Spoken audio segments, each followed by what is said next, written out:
Hello friends, Mahanadi நாளைக்கான prediction பார்த்தலாம். Vijay காவேரிக்காக serial பார்க்குற தீவிர விகா ஃப்ரெண்ட்ஸ் நம்ம வீடியோக்கு ஒரு லைக் பண்ணிக்கோங்க. காவேரி என்ன தான் பொய் சொன்னாலும் சமாளித்தாலும் விஜய்க்கு அதில் சாட்டிஸ்ஃபேக்ஷனே ஆகாது. காவேரி எந்த அளவுக்கு டிஸ்டர்ப் ஆகிருக்காங்கிறது எனக்கு நல்லாவே புரியுது. வெண்ணிலா வந்ததுக்கப்புறம் காவேரி டோட்டலாக மாறிட்டா. முன்னாடியே நம்மக்கிட்ட ஈகோவில் வந்துட்டு அதை இதையும் பேசி சமாளிப்பா. இப்போ சொல்லவா வேணும், நம்ம அதுக்கேற்ற மாதிரி பொசசிவ் ஆகிட்டியா அப்படின்னு கேட்டால், நான்லாம் பொசசிவ் ஆகலப்பா, எனக்கெல்லாம் எந்த பிரச்சனையும் கிடையாதுன்னு அவள் வார்த்தையில் தான் சொல்கிறாளே தவிர அவள் மனசுக்குள்ளே எந்த அளவுக்கு ஆழமாக அதை பாதிச்சிருக்குங்கிறது என்னால் ஒரு ஹஸ்பண்டாக ஃபீல் பண்ண முடியுது. ஸோ இதுக்கு மேலேயும் நம்ம காவேரி வந்து இந்த அளவுக்கு டிஸ்டர்ப் பண்ணுறது நல்லதுன்னு எனக்கும் தோணலை. ஏன்னா எங்களுக்குள்ளேயும் வந்து ஒரு மாதிரி கேப் ஆகிட்டே போகுது. என்னை காவேரி விட்டு ரொம்ப தூரம் விலகி போகிற மாதிரி ஒரு ஃபீல் இருந்துகிட்டே இருக்குது. ஸோ என்னால் காவேரி மேலேயும் கான்சன்ட்ரேட் பண்ண முடியாமல், வெண்ணிலாவே ஒழுங்காக கவனிச்சிக்க முடியாமல் ரொம்ப வந்து நான் டிஸ்டர்ப் ஆகியிருக்கேன். இதுக்கெல்லாம் ஒரே சொல்யூஷன் கேர்டேக்கரை வர வைக்கிறது மட்டும்தான். இம்மீடியட்டாக எவ்வளோ செலவானாலும் பரவாயில்ல, ஒரு கேர்டேக்கரை அரேஞ்ச் பண்ணி நம்ம வீட்டிலேயே ஸ்டே பண்ணுற மாதிரி ரெடி பண்ணிடலாம். ஸோ ஃபுல் அண்ட் ஃபுல் வந்துட்டு அந்த கேர்டேக்கர் வெண்ணிலாவை கேர் பண்ணிக்கிற மாதிரி பார்த்துக்கிட்டாங்கன்னா எனக்கு எந்த விதமான பிரச்சனையும் இருக்காது. ஸோ நான் இடையில போய் வெண்ணிலாவுக்கு என்ன நடக்குதுன்னு மட்டும் கவனிச்சுக்கிட்டேன்னா போதும். இப்போ வரைக்கும் வந்துட்டு வெண்ணிலாவை ஃபுல் அண்ட் ஃபுல்லாக நானே பார்த்துக்கிட்டு தான் இருக்கேன். ஏன்னா தாத்தா பாட்டியும் நம்ம எல்லாம் என்ன எதுவுமே எக்ஸ்பெக்ட் பண்ண முடியாது. காவேரிக்கிட்டையும் போய் எதுவும் சொல்ல முடியாது. நம்ம வந்து ஒரு ஹெல்ப்பாக கேட்க போக காவேரி அதை தப்பாக புரிஞ்சுக்குவா. ஸோ அதுவும் நல்லா இருக்காது. ஸோ கண்டிப்பாக கேர்டேக்கரை அரேஞ்ச் பண்ணி வெண்ணிலாவை பார்த்துக்கிட்டான்னா நம்ம இந்த பிரச்சனையிலேருந்து கொஞ்சம் ரிலீஃப் ஆயிடலாம். காவேரி மேலே ஃபுல் அண்ட் ஃபுல் கான்சன்ட்ரேட் பண்ணலாம். அண்ட் காவேரி கூட நம்ம பீஸ்ஃபுல்லாக வந்து டைம் ஸ்பெண்ட் பண்ணலாம் அப்படின்ற மாதிரி ரொம்ப பயங்கரமாக பிளான் பண்ணி இம்மீடியட்டாக வந்துட்டு காலையில் விடிஞ்சதுமே கேர்டேக்கர் அரேஞ்ச் பண்ணுறதுக்கான எல்லா அரேஞ்ச்மெண்ட்ஸும் பண்ணி அவங்களும் ஒத்துக்குவாங்க. பட் கொஞ்சம் சேலரி மட்டும் டிமாண்ட் பண்ணிட்டனாலும் பரவாயில்ல, சேலரி நான் ஹையஸ்ட்டாகவே கொடுக்குறேன் அப்படின்ற மாதிரி சொல்லி இமீடியட்டாக நீங்கள் 9 மணிலேருந்து ஜாயின் பண்ணிக்கோங்க அப்படின்ற மாதிரி ஒரு கேர்டேக்கர் அரேஞ்ச் பண்ணி வர சொல்லிடுவாங்க. வெளியில் அந்த கேர்டேக்கரை பார்த்ததுமே ரொம்ப பயந்து போயிடுவாங்க. இவங்க யாருன்ற மாதிரி ஒரு கண்ணோட்டத்திலே வந்து வெண்ணிலா கேட்கும்போது விஜய்க்கு ஒரு பதிலுமே இருக்காது. வெண்ணிலா, நீ எதுவுமே பயப்படாதம்மா, இவங்க நல்லா உன்னை பார்த்துக்குவாங்க, நான் பார்த்துக்கிற மாதிரி பார்த்துக்குவாங்க, நீ இங்கே தான் இருக்க போகிற, எங்கள் கூட தான் இருக்க போகிறேன், நான் உன்னை கண்ணுக்குள்ளே வந்து வச்சு பார்த்துக்குவேன். பட் என்னால் வந்துட்டு ஆஃபீஸ் போகிறதுனால சில சமயத்தில் மட்டும் உன் மேலே கான்சன்ட்ரேட் பண்ண முடியாது வெண்ணிலா. அந்த ஒரு ரீசனுக்காக தான் நான் கேர்டேக்கர் அரேஞ்ச் பண்ணியிருக்கேன், நீ எதுவும் தப்பாக நினச்சிக்காதம்மா அப்படின்ற மாதிரி சொல்லிவிட்டு காவேரிக்கிட்டையும் போய் சொல்லுவார். காவேரி, இப்போ உனக்கு ஓகேவா, ஒரு கேர்டேக்கரும் வந்துட்டாங்க, இதுக்கு மேலே நம்மளுக்குள்ளே இந்த வெண்ணிலா விஷயத்தில் எந்த பிரச்சனையும் வராதுன்னு நம்புகிறேன், ப்ளீஸ் கொஞ்சம் புரிஞ்சுக்கோ காவேரி, எனக்கும் வேறு ஆப்ஷன் தெரியல. இந்த வீட்டிலேருந்து நம்ம வெண்ணிலாவை அனுப்பிட்டோன்னா அவளுக்கு திரும்பி வந்து பழைய மாதிரி ஏதாவது கிரிட்டிக்கல் ஆச்சுன்னா அதோட குற்ற உணர்ச்சியை வந்து என்னை சுத்தமாக வந்துட்டு வாழ விடாது. நான் உங்க கூட பீஸ்ஃபுல்லாக இருக்கணும்னு நினைக்கிறேன்டி, நீ புரிஞ்சுக்கன்னு நினைக்கிறேன் அப்படின்ற மாதிரி சொல்ல, நான் உங்களை ஆல்ரெடி எதுவுமே சொல்லலையேங்க, கேர்டேக்கரை கூட வர வைக்க சொல்லி நான் சொல்லலைல்ல அப்படின்ற மாதிரி சொல்ல, எனக்கு இருந்தாலும் புரியுது காவேரி, உங்கள் மனசுக்குள்ளே வெண்ணிலா விஷயம் வந்து டிஸ்டர்ப் பண்ணுதுங்கிறத என்னால் அண்டர்ஸ்டாண்ட் பண்ணிக்க முடியுது. பட் என்னால் இப்போதைக்கு இது மட்டும்தான் பண்ண முடியும். கூடிய சீக்கிரம் வந்துட்டு வெண்ணிலாவை இந்த வீட்டிலேருந்து அனுப்புறதுக்கான எல்லா ஏற்பாடும் பண்ணிடுறேன். தாத்தாக்கிட்டையும் ப்ளீஸ் சொல்லி கொஞ்சம் புரியவை. தாத்தா நான் சொன்னேன்னா அவர் நம்ப மாட்டார், அவர் ஏதாவது ஒன்று சொல்லிக்கிட்டு இருப்பார், ப்ளீஸ் நீ தான் தாத்தாவை புரிய வைக்கணும் அப்படின்ற மாதிரி தாத்தாக்கிட்டையும் சொல்லுவார். சரி, நீங்கள் ரிலாக்ஸாக போங்க, நான் தாத்தா கிட்டே பேசிக்கிறேன், நீங்கள் ரொம்ப டிஸ்டர்ப் ஆக வேண்டாம் இதை நினச்சி அப்படின்ற மாதிரி காவேரியும் கொஞ்சம் ஆறுதலாக பேசுவாங்க. அதுக்கப்புறம் தான் காவேரி கொஞ்சம் ஹாப்பி ஆவாங்க. சரி, எப்படியோ கேர்டேக்கரை இவர் வர வச்சிட்டால, பட் இருந்தாலும் வந்து கான்ட்ராக்டை பற்றி பேசுகிறாரு, கான்ட்ராக்டை பற்றி நம்ம பேசக்கூடாதுன்னு நினச்சாலும் நம்ம ஏன் ஆர்வ கொள்ளல பேசிக்கிட்டு இருக்கோம், நம்மளே ஏதோ தப்பாக யோசிக்கிற மாதிரியும் ஃபீல் ஆகுது. இந்த ராகினினால தான் வந்துட்டு நம்ம ரொம்ப டிஸ்டர்ப் ஆகிறோம். அவள் ஒன்றுக்கு ரெண்டாக ஏதாவது ஒன்று சொல்கிறதுனால தான் நம்ம மைண்டு ரொம்ப டிஸ்டர்ப் ஆகி இவரை சந்தேகப்பட்டு அது இதுன்னு வந்து நம்ம கேட்க வேண்டியதாக இருக்குது. இனிமேல் இந்த ராகினி கிட்ட பேசுகிறதையே கம்ப்ளீட்டாக அவாய்ட் பண்ணிடுறோம் அப்படின்ற மாதிரி கரெக்டாக நினச்சிட்டு இருக்கும்போது உள்ளே வந்துடுவாங்க ராகினி. என்ன காவேரி, சந்தோஷமாக இருக்க போல், என்ன வேலைக்காரங்களெல்லாம் வச்சு வெண்ணிலாவை பார்த்துக்கலாம், இனிமேல் வந்து நீ விஜய் கூட சந்தோஷமாக இருக்கலாம்னு நினைக்கிறியா? அதெல்லாம் கண்டிப்பாக நடக்கவே நடக்காது, நீ கவலைப்படாத. அவர் கேர்டேக்கர் அரேஞ்ச் பண்ணதுக்கான காரணத்தை நான் சொல்லவா, சீக்கிரமாக வந்து வெண்ணிலாவை குணப்படுத்தணும், வெண்ணிலாவை கல்யாணம் பண்ணிக்கணும் அப்படின்றது தான் அவரோட இன்டென்ஷனே. அதை புரிஞ்சுக்காமல் நீ எதுவும் கனவு கோட்டையிலலாம் வாழ்ந்துடாத, நீ எதுவும் கனவு கண்டுட்ருக்காத, என்னால் அவ்வளோதான் சொல்ல முடியும்.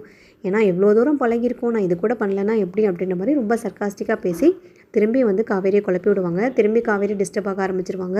இவ சொல்கிறதுல ஏதாவது உண்மை இருக்குமான்னு தெரியலையே, ஒருவேளை அப்படி கூட யோசிப்பாரோ, கான்ட்ராக்டும் முடிய போது, அட் த சேம் டைம் வெண்ணிலாவும் குணமாயிட்டாங்கன்னா நம்ம வெண்ணிலாவை கல்யாணம் பண்ணிக்கலாம் அப்படின்ற மாதிரி ஐடியாக்குது இவர் வச்சிருக்காரான்னு தெரியலையே அப்படின்ற மாதிரி திரும்பி டிஸ்டர்ப் ஆக ஆரம்பிச்சிருவாங்க. கரெக்டாக வந்துட்டு விஜய் கால் பண்ணுவார். விஜய் கால் பண்ணதுமே ராகினி சொல்லுவாங்க, இப்போ கூட வெண்ணிலா எப்படி இருக்கா, வெண்ணிலா என்ன பண்ணுறான்னு கேட்குறதுக்காக தான் விஜய் கால் பண்ணியிருப்பார், உங்க கூட பேசலாம் கால் பண்ணியிருக்க மாட்டார், ரொம்ப வந்துட்டு சந்தோஷத்தில் அப்படியே பொங்காதடி அப்படின்ற மாதிரி சொல்லிவிட்டு ராகினியும் கிளம்பிடுவாங்க. ரொம்ப கடுப்புலேயே வந்து காவேரி கால் அட்டன் பண்ணதுமே, காவேரி என்ன பண்ணுற அப்படின்ற மாதிரி விஜய் கேட்க, நீங்கள் இப்போ எதுக்கு எனக்கு கால் பண்ணியிருக்கீங்க, இந்த டைமில் நீங்கள் யூஸ்வலாக கால் பண்ண மாட்டீங்களே அப்படின்ற மாதிரி காவேரி கேட்கும்போது சொல்லுவார், ஏண்டி நான் கால் கூட பண்ணக்கூடாதா, உன் வாய்ஸை கேட்கலான் தான் காவேரி கால் பண்ணேன், என்ன காவேரி அப்படின்ற மாதிரி சொல்ல காவேரிக்கு அங்கே கொஞ்சம் சிரிப்பு வந்துடும். காவேரிக்கும் வந்துட்டு ரொம்ப ஹாப்பி ஆகிடுவாங்க, ரொம்ப ரொமான்டிக்காகவும் ஃபீல் பண்ணுவாங்க. உடனே வந்துட்டு விஜய் எப்பவும் போல் வந்துட்டு ரொமான்டிக்காக பேச ஸ்டார்ட் பண்ணிடுவார். உன் வாய்ஸை கேட்டு எவ்வளோ நாள் ஆச்சு, உன் கையை பிடிச்சி எவ்வளோ நாள் ஆச்சு, பீஸ்ஃபுல்லாக உன்னை ஹக் பண்ணி கூட ரொம்ப நாள் ஆச்சு காவேரி, ஏன் நம்மளுக்குள்ளே இவ்வளோ கேப்னு எனக்கு சுத்தமாக புரியல. ஆனால் வந்துட்டு எனக்கு இப்படி ஒரு கேப்பில் இருக்கிறது எனக்கு எப்படி அன்கம்ஃபர்டபுளாக இருக்குது. இன்றைக்கே வந்துட்டு நான் பிரச்சனை எல்லாத்தையும் பேசி உங்ககிட்ட நான் சால்வ் பண்ணிடுறேன். ஒவ்வொரு நாளும் நான் ஆஃபீஸ்லேருந்து வரும்போது அப்படி தான் நினச்சிட்டு வருவேன். இன்றைக்கி காவேரி கிட்டே பேசி பிரச்சனையெல்லாம் சால்வ் பண்ணணும், அவளை புரிய வச்சணும், பீஸ்ஃபுல்லாக இருக்கணும்னு. பட் ஒவ்வொரு நாளும் இப்படியே போயிட்டுருக்கு காவேரி, என்னால் சுத்தமாக முடியலமா அப்படின்ற மாதிரி சொல்ல எனக்கு எந்த விதமான கோவமும் இல்லைங்க, நீங்கள் ஏங்க இவ்வளோ டிஸ்டர்ப் ஆகிக்கிறீங்க, அதான் கேர்டேக்கர் வந்துட்டாங்கல்ல, இனிமேல் வெண்ணிலாவை அவங்களே பார்த்துப்பாங்க, நீங்கள் கொஞ்சம் ரிலாக்ஸாக ஒர்க் பண்ணுங்கள், எனக்கு எந்த விதமான கோவமும் கிடையாது, சங்கட்டமும் கிடையாது, நீங்கள் என்ன நினச்சலாம் வருத்தப்பட வேண்டாம் அப்படின்ற மாதிரி காவேரியும் கொஞ்சம் ஸ்மூத்தாக பேசுவாங்க. அதை உடனே வந்து ஆறுதலாக இருக்கும் ரொம்பவே விஜய்க்கு. பரவாயில்ல, இப்போ தான் கொஞ்சம் காவேரி நார்மலாக பேசவே ஆரம்பிக்கிறான், இதுக்கிடையில் எந்த பிரச்சனையுமே வந்துடக்கூடாது கடவுளே அப்படின்ற மாதிரி யோசிச்சுட்டு அவரும் ஃபோனை கட் பண்ணிடுவார். கரெக்டாக வந்துட்டு கங்கா வீட்டுக்கு வருவாங்க. கங்கா வீட்டுக்கு வர சமயத்தில் பார்த்தீங்கன்னா காவேரிக்கு ஒரு மாதிரி மயக்க வர மாதிரி இருக்கும். காவேரி காவேரி அப்படின்ட்டு கங்கா உள்ளே கூப்பிட்டு வரும்போது கரெக்டாக காவேரி ஒரு இடத்த பிடிச்சி கீழே உட்காந்துருவாங்க. என்னடி ஆச்சு, ஏன் இப்படி உட்காந்துருக்கு அப்படின்ற மாதிரி கேட்க, இல்லைக்கா எனக்கு தலை லைட்டாக சுற்றுற மாதிரி இருக்குது, என்னன்னே தெரியல, காலையில் நல்லா தான் சாப்பிட்டேன், அப்படி இருந்து ஏன் தலை லைட்டாக சுற்றுதுன்னு தெரியல, ஒரு மாதிரி சாப்பிடவும் பிடிக்கல, உமட்டலாகவும் இருக்குது அப்படின்ற மாதிரி சொல்ல, என்னடி சொல்கிற, தலை சுற்றுதுன்னு சொல்கிற, வாமிட்டு வருதுன்னு சொல்கிற, என்ன ஏதாவது விசேஷமா அப்படின்ற மாதிரி யோசிக்க காவேரி டக்குன்னு ஸ்டன் ஆயிடுவாங்க. என்ன விசேஷம்னு கேட்குறக்கா, எனக்கு ஒன்றும் புரியலையே அப்படின்ற மாதிரி சொல்ல, என்னடி சின்ன பிள்ளையா நீ, இது கூட புரியாதா, கல்யாணமாகி வாமிட்டு வருது மயக்க வருதுன்னா எல்லாரும் என்ன சொல்லுவாங்க, என்ன இவ்வளோ குழந்தைத்தனமாக இருக்குது காவேரி, இன்னும் விவரமே தெரியாமல் இருக்க, கல்யாணத்தை வேற பண்ணிட்டீங்க, நீயும் சரி யமுனாவும் சரி, பட் அதுக்கான மெச்சூரிட்டியே உங்களுக்கு சுத்தமாக இல்லடி அப்படின்ற மாதிரி கங்கா சொல்ல காவேரி உடனே ரொம்ப பயந்துருவாங்க. ஐயோ, நம்ம பீரியட்ஸும் வேறு ஆகாமல் இருக்கும், பீரியட்ஸ் ஆகி கிட்டத்தட்ட 1.5 மாதம் ஆகுதே, நம்மளுக்கு ரெகுலர் பீரியட்ஸ் ஆகிடுமே, இப்போ ஏன் வந்து 15 நாள் தள்ளி போச்சுன்றக்கான ரீசனும் தெரியல, ஒரு வேளை அக்கா சொல்கிற மாதிரி நம்ம ப்ரெக்னென்ட் ஆகுது இருக்கோமா அப்படின்ற மாதிரி ரொம்ப பயந்துருவாங்க. உடனே கங்கா கேட்பாங்க, என்னடி தலைக்கெல்லாம் தண்ணி ஊற்றிட்டியா, என்ன ஆச்சு, பீரியட்ஸ் எல்லாம் ஒழுங்காக ஆகுதா அப்படின்ற மாதிரி கேட்க உடனே காவேரி சொல்லுவாங்க, அதெல்லாம் ஒன்றும் பிரச்சனை இல்லைக்கா, நார்மலாக தான் ஆகிட்டுருக்கு, இந்த மந்த்துமே கரெக்டாக ஆகிடுச்சு அப்படின்ற மாதிரி சமாளிக்குவாங்க. பட் காவேரி கங்காட்ட எதுவுமே சொல்லக்கூடாதுங்கிறக்கு வேண்டி மறைச்சி சொல்லுவாங்க. உடனே கங்கா சொல்லுவாங்க, அப்புறம் என்னடி பிரச்சனை, அப்புறம் ஏன் கண்டதெல்லாம் யோசிச்சுட்ருக்கேன், இது நார்மலாக வந்துட்டு நீ டயர்டில் இருக்க, நீ தூங்காமல் இருக்கல, வெண்ணிலா விஷயத்தில் டிஸ்டர்ப் ஆகி அந்த மாதிரி ஏதாவது பிரச்சனையாக தான் இருக்கும், நீ ரெஸ்ட் எடு சரியாக போய்டும், நான் சும்மா கிண்டல் பண்ண காவேரி, அதெல்லாம் யோசிச்சு ஒன்றும் பயப்படாத அப்படின்ற மாதிரி சொல்லிவிட்டு கங்கா கிளம்பிடுவாங்க. உடனே காவேரி பயங்கரமாக பயந்து நடுங்குவாங்க. ஒருவேளை அக்கா சொல்கிற மாதிரி ப்ரெக்னெண்ட்டாக தான் இருக்க போது, நம்ம கான்ட்ராக்ட் வேறு முடிய போது, நம்ம இந்த வீட்டை விட்டு கிளம்ப போகிறோம், விஜய் அடுத்தது என்ன யோசிப்பார்னே தெரியல, வயிற்றில் ஒரு வேளை ப்ரெக்னென்ட் ஆகி நம்மளுக்கு ப்ரெக்னென்சி பாசிட்டிவ் ஆயிடுச்சுன்னா அந்த குழந்தையை நம்ம எப்படி சமாளிக்க போகிறோம், நம்ம எப்படி வளர்த்த போகிறோம், இவரும் வந்துட்டு என்னை கை விட்டுருவார் அப்படி இப்படின்ட்டு பயங்கரமாக யோசிப்பாங்க. எதுக்கும் நம்ம ப்ரெக்னென்சி கிட்ட வாங்கி ட்ரை பண்ணி பார்ப்போமா, பாசிட்டிவாக நெகட்டிவாக அப்படின்ற மாதிரி செக் பண்ணி பார்த்துட்டு யோசிப்போமா அப்படின்ற மாதிரி அவங்களும் டிசைட் பண்ணிடுவாங்க.